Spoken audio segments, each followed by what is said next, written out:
Hi viewers, నమస్కారం. నేను మీ సిరి. Welcome back to నిన్ను కోరి. ఈరోజు కథ ప్రేమ పగల రణరంగం, ఎపిసోడ్ 34. మీ మనసుకు నచ్చే అత్యంత అద్భుతమైన కథ. కథని చేతి లైక్ చేయండి.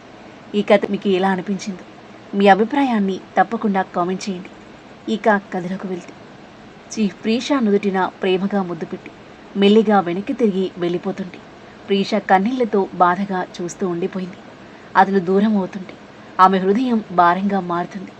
వెనక్కి తిరిగి చెయ్యూపి విండో నుండి దూకి వెళ్ళిపోయాడు చీఫ్. ప్రీషా కన్నీళ్లతో నవ్వుతూ గుండెపై చేయి వేసుకుని ప్రశాంతంగా బ్రీత్ తీసుకుంది. ఆమె మనసు మాటల్లో వర్ణించలేని ఒక అందమైన అనుభూతితో, భావోద్వేగంతో నిండిపోయింది. తన లైఫ్ ఇలా టర్న్ అవుతుందని ఆమె అస్సలు ఊహించలేదు.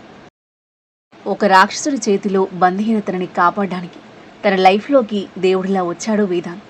నిస్వార్థమైన స్వచ్ఛమైన ప్రేమతో తన మనసుని గెలుచుకున్నాడు. విధ్వంస్ వల్ల తను పడిన వేదనని వేదాంత్ ప్రేమ మరిపించేసింది. తనలోని బాధని, భయాన్ని తగ్గించేసి కొత్త ధైర్యాన్ని నింపింది. అతనితో గడిపిన మధురమైన క్షణాలని తలుచుకుంటూ బెడ్పై వాలిపోయింది. తను అతని ముద్దు పెట్టిన క్షణం గుర్తుకు రాగానే ఆమె మది వింతగా పులకించిపోయింది. బుగ్గలు సిగ్గుతో ఎరిపెక్కాయి. తన పెదవులని వేలితో తడుముకుంటూ తనలో తానే నవ్వుకుంది. ఆ క్షణంలో అతని పెదవులు కూడా చూడలేదు. తను చూడాలన్న ఆలోచన కూడా తనకి లేదు. ఏదో ట్రాన్స్లో ఉన్నట్టు చటుక్కున మాస్క్ లాగి ముద్దు పెట్టేసింది. తను అతన్ని చూసేలోపు మాస్క్ మళ్ళీ కవర్ అయిపోయింది. జరిగింది తలుచుకుంటూ సిగ్గుగా అనిపించింది ప్రీషాకి.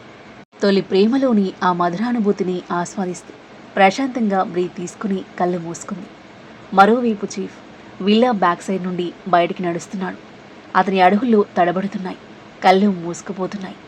కళ్ళను బలవంతంగా తెరుస్తూ నెమ్మదిగా తన కారు వైపు నడవసాగాడు. కారు దగ్గర నిలబడిన శేషు ఆందోళనగా అటూ ఇటూ తిరుగుతూ ఉన్నాడు. మెల్లిగా వస్తున్న చీఫ్ను చూసి కోపం, బాధ ఒకేసారి కలిగాయి శేషుకి.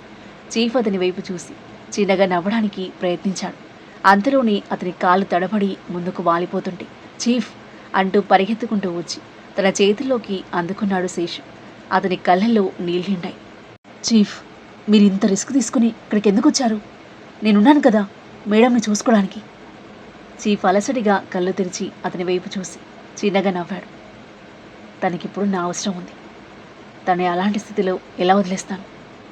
అందరి గురించి ఆలోచిస్తారు కానీ మీ గురించి మీరు ఆలోచించుకోరు. మీ మొండి పట్టు మీదే అంటూ కారులో కూర్చోబెట్టాడు. ప్రీషా పడే బాధ ముందు ఇదంతా చాలా చిన్నది. తన నవ్వు చూశాను.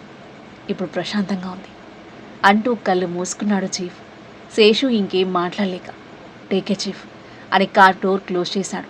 అప్పటికే డ్రైవింగ్ సీట్లు, కార్ స్టార్ట్ చేసి రెడీగా ఉన్నాడు మాస్క్తో ఉన్న మరో వ్యక్తి. కోపం, బాధ కూడిన కన్నీళ్లతో చీఫ్ వైపు చూస్తూ కన్నీళ్లు తుడుచుకొని కార్ను మెరుపు వేగంతో ముందుకు దూకించాడు.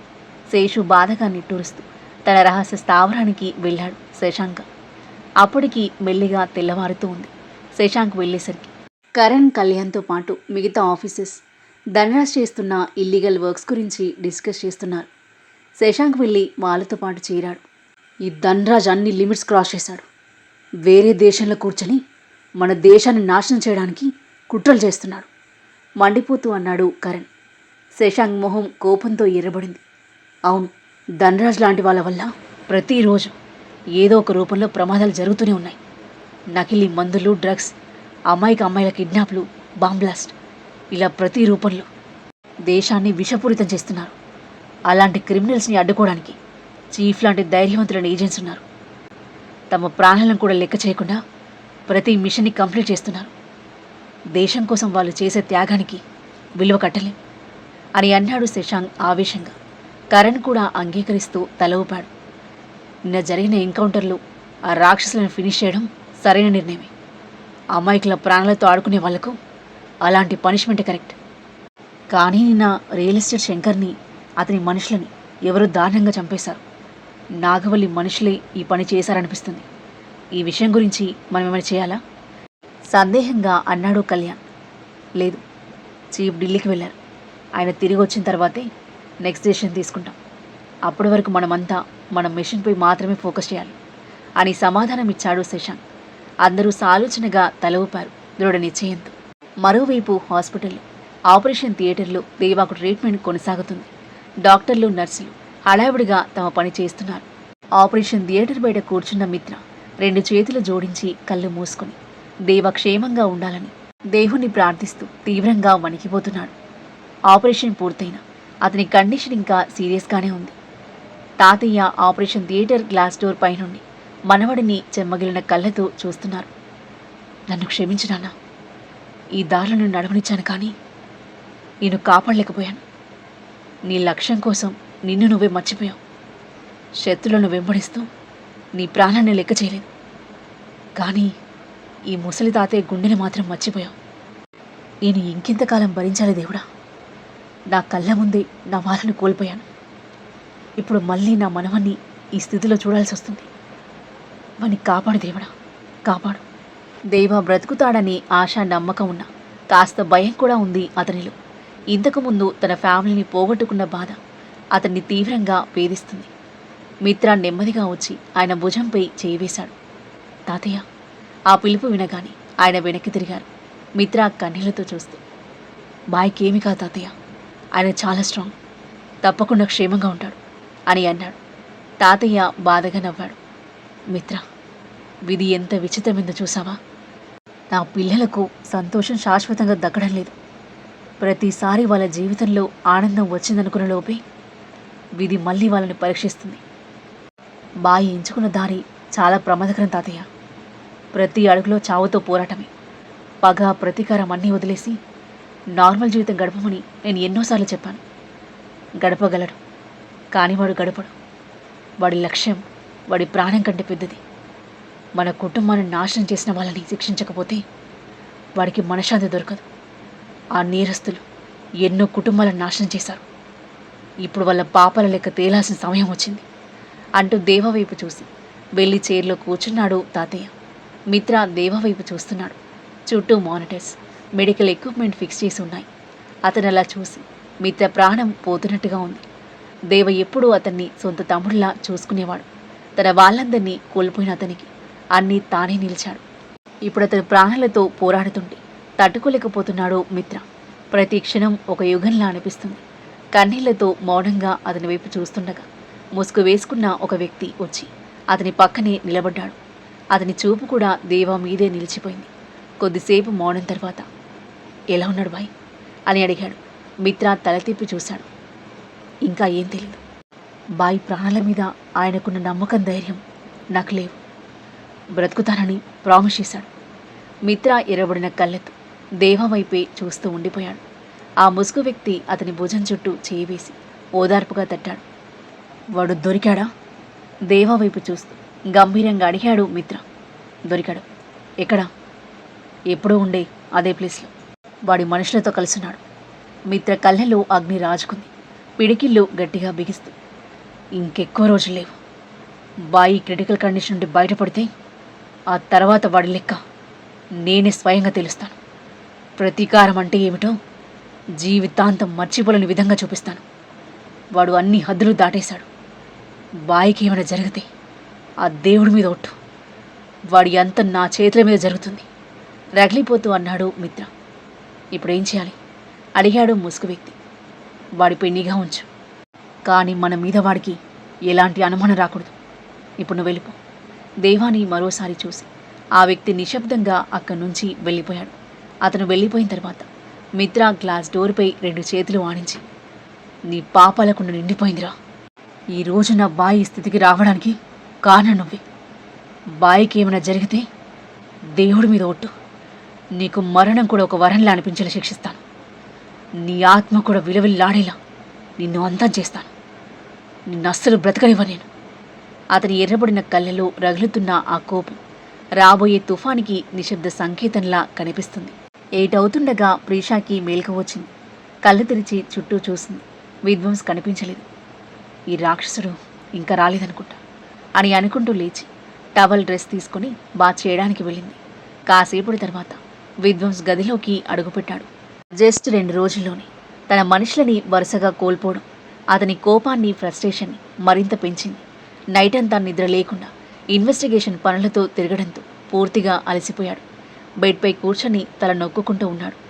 బాత్ చేసి బయటకొచ్చిన ప్రీష తడిచిన జుట్టుని టవల్తో తుడుచుకుంటూ వచ్చింది. అతని చూడగానే జరిగింది గుర్తొచ్చి ఆమె మొహం కోపంతో ఎర్రబడింది. పీక నొక్కి చంపేయాలని అనిపించింది.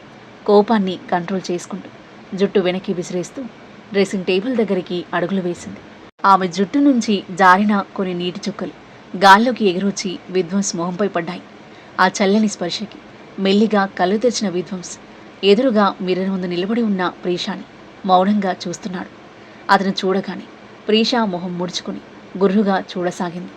విధ్వంస్ ఆ చూపుని పట్టించుకోకుండా లేచి బా చేయడానికి వెళ్ళసాగాడు. అది గమనించిన ప్రీషా, వావ్, చాలా బాగుంది. ఇచ్చిన మాట నిలబెట్టుకోవడం అవసరం లేదన్నమాట. నన్ను ఈ గదిలో బంధించడం మాత్రం మీకు బాగా తెలుసు, కానీ ఇచ్చిన ప్రామిస్ మాత్రం గుర్తుండదు కదా అంది ఎత్తి పొడుస్తూ. విధ్వంస్ అడుగులు ఒకసారిగా ఆగిపోయాయి. మెల్లిగా వెనక్కి తిరిగి ఆమె వైపు చూశాడు. ప్రీషా అతని దగ్గరకొచ్చి అతని కళ్ళలోకి సూటిగా చూస్తూ నిలబడింది. నేను ఏదైనా పెద్ద కోరిక కోరానా? ఈ ఇంట్లో కొంచెం తిరిగే స్వేచ్ఛ మాత్రమే అడిగాను, అది కూడా మీ మీద నమ్మకం పెట్టుకుని. కానీ మీరు ఇచ్చిన మాట తప్పుతున్నారు. మీకు నా మీద ప్రేమ లేదు, నా శరీరం మాత్రమే కావాలి, నా మనసు గురించి పట్టింపు లేదు అని అంది. ఇప్పటికే తన మనుషుల చావుతూ తీవ్ర స్ట్రెస్లో ఫ్రస్ట్రేషన్లో ఉన్న విధ్వంస్కి ఆమె మాటలు వినిపించిన వాటిపై స్పందించే మెంటల్ స్టేట్లో లేడు. లోతుగా నిట్టూర్చి, నాకిప్పుడు చాలా పనుందించి ఈ విషయాల గురించి మాట్లాడే టైం లేదు. అయినా బయటికి వెళ్ళి ఏం చేస్తావు? ఈ గది నీకు సరిపోదా? అన్ని సౌకర్యాలు ఉన్నాయి, హాయిగా ఉండు. ప్రస్తుతం నేను ఇప్పటికే చాలా టెన్షన్లో ఉన్నాను, మెంటల్ ఎక్కిపోతుంది. నువ్వు ఇంకో సమస్య క్రియేట్ చేయకు. చిరాకు, అలసట, కోపం మిళితమైన స్వరంతో అన్నాడు. ఆ మాటలు విన్న ప్రీషా మొహం మాలిపోయింది. ఈసారి కూడా మాట తప్పితే నేను ఇక్కడి నుంచి ఎలా బయటపడాలి? నా ఫ్యామిలీని, వేదాంత్ని మళ్ళీ ఎలా కలవాలి అని మనసులోనే బాధపడింది. ప్రీషా మొహం డల్గా మారడం గమనించిన విధ్వంస్ నెమ్మదిగా ఆమె దగ్గరకొచ్చి ఒక చేత్తో ఆమె చెంపని మెల్లగా తాకి మరో చేత్తో ఆమె నడుముని పట్టుకుని తన వైపు లాక్కున్నాడు. ప్రీషాకి అసహ్యంగా అనిపించిన అది మొహంలో కనిపించకుండా మూతి ముడుచుకొని అలిగినట్లుగా మొహం పెట్టింది. సారీ ఏంజిల్, నేను చాలా టెన్షన్లో ఉన్నాను, అందుకే ఇలా మాట్లాడాను. కానీ నువ్వు కూడా నాకు మరింత కోపం తెప్పించకు. ఆమె తడిసిన జుట్టులో వేలు కదుపుతూ, నువ్వు బయటకు వెళ్లాల్సిన అవసరమే ఉంది. ఇక నీకు ఏ లోటు లేదు. బయట ప్రపంచం కంటే ఈ ఇంట్లోనే నువ్వు సేఫ్గా ఉంటావు అని అన్నాడు. ప్రీషా అమాయకంగా మొహం పెట్టి, కానీ ఈ ఇంట్లో ఎక్కడికైనా వెళ్ళొచ్చని మీరే చెప్పారు కదా. ఇది నాకు కాబోయే అత్తర్లను కూడా అన్నారు, అందుకే ఈ ఇంటిని మొత్తం ఒకసారి చూడాలనుకున్నాను అని అంది. ఆమె మాటలకి పొంగిపోయాడు విధ్వంస్. తన వైపు నవ్వుతూ చూసి, సరే, నువ్వు ఇప్పుడు బయటికి వెళ్ళాలి అంతే కదా, తీసుకెళ్తాను, స్నానం చేసి వస్తాను, రెడీగా ఉండు అని చెప్పి ఆమెను వదిలి వాష్రూమ్లోకి వెళ్ళగా ప్రీషా రిలీఫ్గా బ్రీత్ తీసుకుంది. ఇప్పుడు ఈ రూమ్ నుండి వెళ్తాను, తర్వాత ఈ ఇంట్లో నుండి వెళ్తాను, ఆ తర్వాత నీ లైఫ్లో నుండి కూడా వెళ్ళిపోతాను అని కోపంగా అనుకుని డ్రెస్సింగ్ టేబుల్ దగ్గరికి వెళ్ళి రెడీ అవ్వసాగింది. బాగా చేసి వచ్చిన విధ్వంస్ డ్రెస్అప్పై రావెళ్దాం అంటూ ప్రీషాకి చెయ్యి అందించాడు నవ్వుతూ.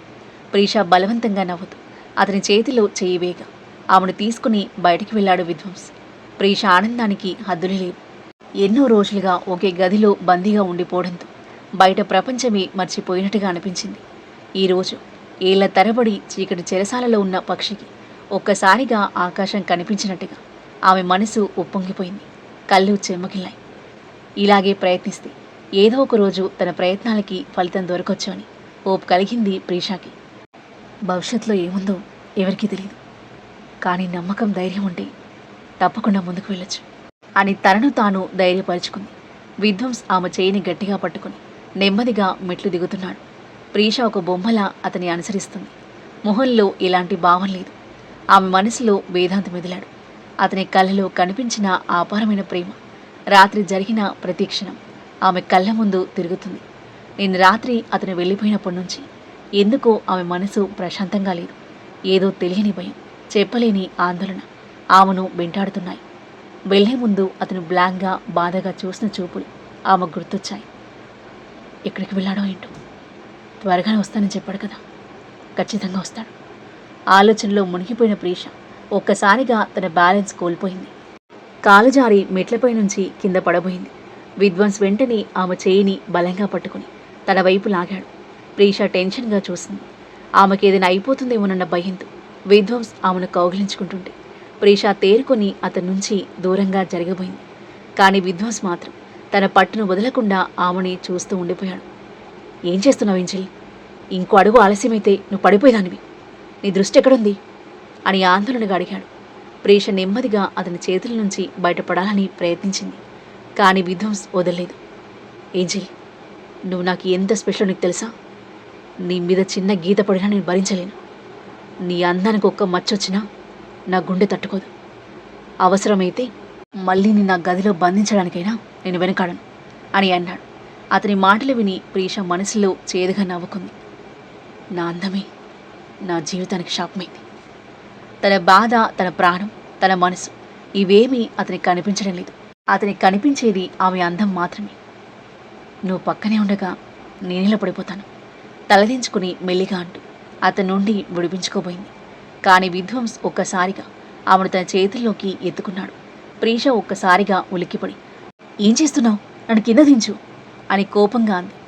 విధ్వంస్ మాత్రం నవ్వుతూ, అది అస్సలు జరగదు. నువ్వు నేను లేకుండా సరిగ్గా నడవలేవు అని చెప్పి ఆమె కళ్ళలోకి చూస్తూ, ఏంజిల్, నిజం చెప్పు, కావాలని జారిపోయావు కదా? నా చేతుల్లోకి రావాలనిపించింది కదా అని కొంటెగా అడిగాడు. అది విన్న ప్రీష లోపల విసుగ్గా ఫీల్ అవుతూ మౌనంగా మొహం తిప్పుకుంది. అప్పుడే ఆమె చూపు కింద నిలబడి ఉన్న నాగవల్లి ఇందుల మీద పడింది. వాళ్ళిద్దరూ కళ్ళు నోరు పెద్దగా చేసి తమ వైపే షాకింగ్గా చూస్తున్నారు. విధ్వంస్ ఎవరినీ పట్టించుకోకుండా ప్రీషాని ఎత్తుకొని డైనింగ్ టేబుల్ వైపు నడిచాడు. అది చూసిన ఇందు అసహనంగా నాగవల్లి వైపు తిరిగి, అత్తా, ఏం జరుగుతుంది? ఆ అమ్మాయి ఇక్కడేం చేస్తుంది? అది కూడా విధ్వంస్ చేతిలో. చూస్తుంటే నీ కొడుకుని పూర్తిగా దాని కంట్రోల్లోకి తీసుకున్నట్టుంది అంది అసూయతో మండిపోతూ. విధ్వంస్కి ప్రీష అంత దగ్గరగా ఉండడం, ఆమెను తనంత జాగ్రత్తగా చూసుకోవడం ఇందుకి ఏమాత్రం నచ్చలేదు. ఇంతకాలం తర్వాత ప్రీష మొదటిసారి గది బయటకు రావడంతో ఇంట్లో ఉన్న వాళ్ళంతా ఆశ్చర్యంగా ఆమెని చూస్తున్నారు. నాగవల్లి అసహనంగా చూస్తుంది. ఇందు గతంలో చెప్పిన మాటలు గుర్తొచ్చాయి. ఈ అమ్మాయి ఏదో ఒక రోజు ఈ ఇంటిని, ఈ ఆస్తిని, ఈ హోదాని, చివరికి విధ్వంస్ని కూడా పూర్తిగా తన వైపు తిప్పుకుంటుంది. జాగ్రత్తగా ఉండు. ఆ మాటలు గుర్తొచ్చేసరికి నాగవల్లి కోపంతో పిడికిలి బిగించింది. ఇందు మరింత రెచ్చగొడుతూ, అత్తా, ఇప్పుడే జాగ్రత్త పడు, లేకపోతే రేపు ఇంట్లో నీ స్థానం కూడా ఉండదు అని అంది. ఆ మాటలు విన్న నాగవల్లి చిటపటమంటూ విధ్వంస్ దగ్గరికి వెళ్ళింది. నాన్న, ఈ అమ్మాయి తన గదిలో ఉండకుండా బయటేం చేస్తుంది అంది ప్రీష వైపు ఉరిమి చూస్తూ. విధ్వంస్ ప్రశాంతంగా ఆమె వైపు చూసి, ఇది తనిల్లే అమ్మా, ఆమె ఎక్కడ ఉండాలనుకుంటే అక్కడే ఉంటుంది అని స్పష్టంగా చెప్పాడు. ఆ మాటలు విన్న ప్రీష చిన్నగా నవ్వింది. ఆ చిరునవ్వు చూసిన నాగవల్లి ఇందు మొహాల్లో కోపం మరింత పెరిగిపోయింది. ఇంతకాలం ఒక మూసివేసిన గదిలో బందీగా కనిపించిన ఆ అమ్మాయి ఈరోజు మొదటిసారి స్వేచ్ఛను ఆస్వాదిస్తూ నవ్వుతుంది. ఇది దానిల్లు కాదు విధ్వంస్, కోపంగా అంది నాగవల్లి. విధ్వంస్ అడుగులు ఆపి నెమ్మదిగా వెనక్కి తిరిగి నాగవల్లి వైపు చూశాడు. అతని కళ్ళలో కనిపించిన ఆ తీవ్రతను చూసి నాగవల్లి ఒక్క మాట కూడా మాట్లాడలేకపోయింది. ఇందు పరిస్థితి కూడా అలాగే ఉంది. ఎవరో తన ప్రాణం కంటే విలువైన దాన్ని లాక్కుని తన కళ్ళ ముందే బూడిద చేయబోతున్నట్టుగా విధ్వంస్ మొహం ఒక్కసారిగా మారిపోయింది. అతని ఆవేశం, అతని పిచ్చి అతని కళ్ళలో స్పష్టంగా కనిపించాయి. అమ్మా, ఒక్క మాట జాగ్రత్తగా విను. ఇది నా ఏంజెల్ ఇల్లు. ఈ ఇంట్లో ఆమెకు చిన్న గాయమైనా, చిన్న అవమానం జరిగినా దాని పరిణామాలు చాలా భయంకరంగా ఉంటాయి. నేను ఏం చేయగలను నీకు బాగా తెలుసు. నన్ను ఈ ప్రపంచంలోకి తీసుకొచ్చింది నువ్వే కాబట్టి నా స్వభావం కూడా నీకు తెలుసు. నా ఏంజెల్కి హాని చేయాలని ఆలోచించే ప్రతి ఒక్కరికి ఇది నా చివరి వార్నింగ్ అని చెప్పి ఇందు వైపు పదునైన చూపుతూ చూస్తూ, ఎవరైనా నా ఏంజెల్ని అవమానించాలని ప్రయత్నిస్తే నేను ఎంత ప్రమాదకరంగా మారుతానో మర్చిపోద్దు. ఇంకో విషయం, ప్రీష నాకు కాబోయే భార్య. చాలా త్వరలో మా పెళ్లి జరుగుతుంది అని చెప్పాడు. ఆ మాటలు విన్న వెంటనే అక్కడున్న వారంతా ఒక్కసారిగా షాక్ అయ్యారు. ఇందు నాగవల్లి నెత్తిన పిడుగు పడినట్టయింది. షాక్తో కళ్ళు పెద్దవయ్యాయి. పెళ్ళా? దాన్ని నువ్వెలా పెళ్లి చేసుకుంటావు అని అడిగింది నాగవల్లి కోపంగా. విధ్వంస్ ప్రశాంతంగా ఆమె కళ్ళలోకి చూస్తూ, నేనెందుకు చేసుకోలేను? ఏంజిల్ నాది, నన్నే పెళ్లి చేసుకుంటుంది అని కూల్గా సమాధానమిచ్చాడు. ఇందుకి పిచ్చెక్కినట్టయింది. కోపంతో మండిపోతూ చూస్తుంది విధ్వంస్ ప్రీషల వైపు. నాన్న, నేను ఇందు నాన్నకి మాటిచ్చాను. నువ్వు ఇందుని పెళ్లి చేసుకో. ఆ అమ్మాయిని నీకు నచ్చినట్టు ఉంచుకో. పని అయిపోయాక బయటకు పంపించి ఇలాంటి అమ్మాయిలు పడకలో ఉండాలి, ఈ రాజభవనంలో కాదు. అమ్మా! విధ్వంస్ గర్జనతో ఆ ఇల్లు మొత్తం దద్దరిల్లిపోయింది. అతని కోపం చూసి అక్కడున్న ప్రతి ఒక్కరూ ఉలిక్కిపడ్డారు. అతని చేతుల్లో ఉన్న ప్రీష భయంతో కళ్ళు మూసుకుంది. నాగవల్లి మాట్లాడిన ప్రతి మాట ఆమె హృదయాన్ని గుచ్చుకుంది. ఆమె గురించి అంత నీచంగా మాట్లాడడం విని ఈ మనుషుల ఆలోచనలు ఇంత దిగజారిపోయాయా అని అసహ్యంగా అనిపించింది ఆమెకు. ప్రీష భయపడడం గమనించిన విధ్వంస్ వెంటనే తన కోపాన్ని అదుపులో పెట్టుకుని అందరి వైపు సీరియస్గా చూస్తూ, ఆమె నా ఏంజిల్, నా ప్రేమ, నా ప్రాణం, నా పిచ్చి. ఆమె గురించి ఒక్క తప్పు మాట మాట్లాడినా నేను ఏం చేస్తానో మీ అందరికీ తెలుసు అని చెప్పి ఇందు వైపు తిరిగి, నీ విషయం నాకు సంబంధం లేదు. ఎవరికి మాటిచ్చారో నాకు అనవసరం. నా ఏంజిల్కి నాకు మధ్య ఎవరైనా రావాలని ప్రయత్నిస్తే వాళ్ళు నేను బ్రతకనివ్వను అని పళ్ళు నోరుతో ఆగ్రహంగా చెప్పి ప్రీషని జాగ్రత్తగా చైర్లో కూర్చోబెట్టి ఆమె పక్కనే కూర్చొని తన ప్లేట్ సర్ది బ్రేక్ఫాస్ట్ వడ్డిస్తున్నాడు. విధ్వంస్ మాటల్లోని హెచ్చరికకి నాగవల్లి ఇందుల గుండెలు వణికిపోయాయి. ఇద్దరూ ఒక మాట కూడా మాట్లాడకుండా సైలెంట్గా వచ్చి వారి ఎదురుగా కూర్చున్నారు. ఇందు గుండె మండిపోతుండగా ప్రీష వైపు చూస్తుంది.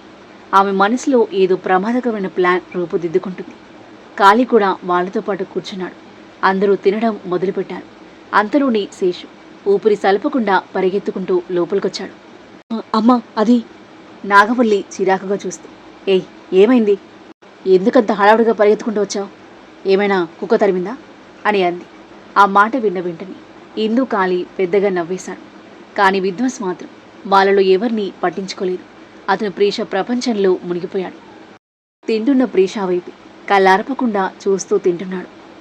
కాదమ్మా, చాలా సీరియస్ మ్యాటర్ అని అన్నాడు శేషు. ఏమైంది? నువ్వు అందరిలాగే నా రక్తం పీల్చడానికి వచ్చావా? ఈ మధ్య అందరూ ఇదే పని చేస్తున్నారుగా అని అంటూ తింటూ ఉంది నాగవల్లి. శేషు ఒకసారి ప్రీష వైపు చూసి, అమ్మా, దేవబాయిపై కాల్పులు జరిగాయి. పరిస్థితి చాలా క్రిటికల్గా ఉంది. ప్రస్తుతం ఆపరేషన్ థియేటర్లో ఉన్నారు. ఇంకా స్పృహలోకి రాలేదు అని చెప్పాడు. ఆ తరువాత ఏం జరగబోతుంది? దేవా పరిస్థితి తెలిసి ఇంట్లో వాళ్ళు ఎలా రియాక్ట్ అవుతారు? ప్రీష ఎలా రియాక్ట్ అవుతుంది? ఇందు తన పార్ట్నర్ పరిస్థితి ఏంటి?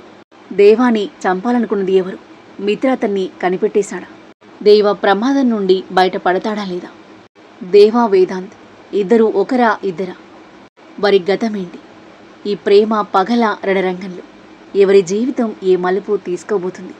అద్భుతమైన కథనంతో ఒక కందని మలుపులతో ఎంతో ఇంట్రెస్టింగ్గా సాగి కథ యొక్క నెక్స్ట్ ఎపిసోడ్ కోసం మన నెక్స్ట్ వీడియో చూడండి. కథ నచ్చితే లైక్ చేయండి. ఈ కథపై మీ అభిప్రాయాన్ని తప్పకుండా కామెంట్ చేయండి. మరిన్ని ఇలాంటి ఇంట్రెస్టింగ్ స్టోరీస్ కోసం మన ఛానల్ని సబ్స్క్రైబ్ చేయండి. Thank you for listening.